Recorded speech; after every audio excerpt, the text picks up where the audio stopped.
Bonjour, Laetitia Lévy, ravie de vous retrouver. Je voudrais vous partager quelque chose qui nous fait mal, qui est très délétère et qui même peut vraiment nous foutre en l'air, c'est la comparaison. On emploie la comparaison à tort et à travers, à tout bout de champ, tous les jours.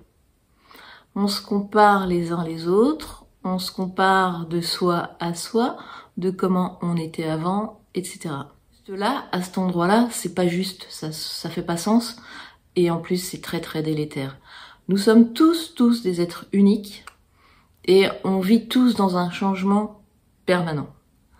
Donc, à cet endroit-là, qu'est-ce qu'on fait? Ça fait pas sens. On est en train de se lâcher la main et on est en train de se faire du mal et de faire du mal les uns envers les autres. Alors, je dis pas que la comparaison, c'est pas important par moment. C'est toujours pareil. C'est regardez où vous mettez votre attention. Regardez où vous posez votre attention et regardez les effets que ça a sur vous. Consciemment, vous pouvez porter votre attention sur de la comparaison et consciemment, à ce moment-là, l'utiliser. C'est intéressant. Par contre, quand vous utilisez la comparaison juste à un moment, de vous à vous, par exemple, juste un exemple, de vous à vous, vous allez pas bien. Et vous êtes en train de vous rappeler tous les moments où vous allez bien. Ou alors vous avez vieilli. Vous êtes en train de vous dire et de vous comparer à d'autres moments où vous étiez plus jeune. Qu'est-ce que vous êtes en train de faire là? Vous êtes juste en train de refuser ce qui est. Vous êtes juste en train de pas vivre avec vous-même à cet endroit-là. Vous êtes juste à ce moment-là pas avec vous. Vous êtes tout simplement en train de vous faire du mal. Qu'est-ce que vous êtes en train de faire à ce moment-là? Vous êtes juste en train de refuser ce que vous êtes à ce moment-là. Est-ce que vous pensez que vous êtes en train de vous faire du bien? Est-ce que vous pensez que c'est utile? Est-ce que vous pensez que ça va vous faire avancer? Vous êtes juste en train de refuser ce qui est. Vous êtes juste dans le refus de ce qui est à un endroit où vous êtes. Donc, ça fait double peine. Pour moi, ça crée une double peine.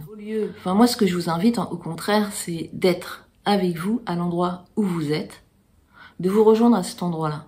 Juste à cet endroit-là, donc, la rencontre avec vous peut se faire. Ok, ça fait peur, c'est étonnant, mais on va plus chercher à être bien avec des éléments extérieurs, on va plus chercher à se comparer, on va plus chercher donc à se juger, on va juste apprendre à être avec soi. Ok, ça fait peur, c'est étonnant. Et la liberté, elle est là. Et la délivrance avec les jugements extérieurs, les comparaisons, elle est là. L'invitation, donc, c'est d'arrêter les comparaisons, d'en prendre conscience et d'aller se rencontrer. Bon, je sais, je raconte toujours la même chose, plus ou moins. Du coup, là, j'ai envie de vous partager quelque chose de drôle. Regardez la personne que je suis aujourd'hui.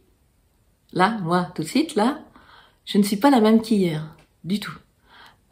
Et tout à l'heure, je ne serai pas la même que là maintenant. Du tout. C'est quelque chose de drôle parce que, regardez, je suis pas la même qu'hier soir. D'accord? Donc, je m'amuse pas à me comparer. Je suis pas la même que là, maintenant, non plus. Vous voyez le truc? Qui c'est ça? Je sais pas qui c'est ça. Quelque part... Je suis au courant que cette fille-là, elle a traversé une histoire, etc. Mais je suis plus elle. Je suis pas elle du tout. Je suis pas elle du tout non plus. Vous voyez le truc? Je suis au courant de ça. J'arrête de me comparer, moi. À celle que j'étais hier, à celle que j'étais demain, à celle qui était l'année dernière. C'est absurde, non? J'avais juste envie de rigoler un petit peu. Merci. Voilà, c'était tout. Juste une petite parenthèse où j'avais envie un petit peu de vous amener un petit brin d'humour. Et pour vous dire que la comparaison, si vous pouvez l'éviter, évitez-la. Mais vraiment, évitez-la du tout cœur. Vous êtes là, à cet endroit-là, comme vous êtes, et c'est formidable. Merci pour votre attention. Vous êtes la personne la plus importante. Prenez soin de vous. À bientôt.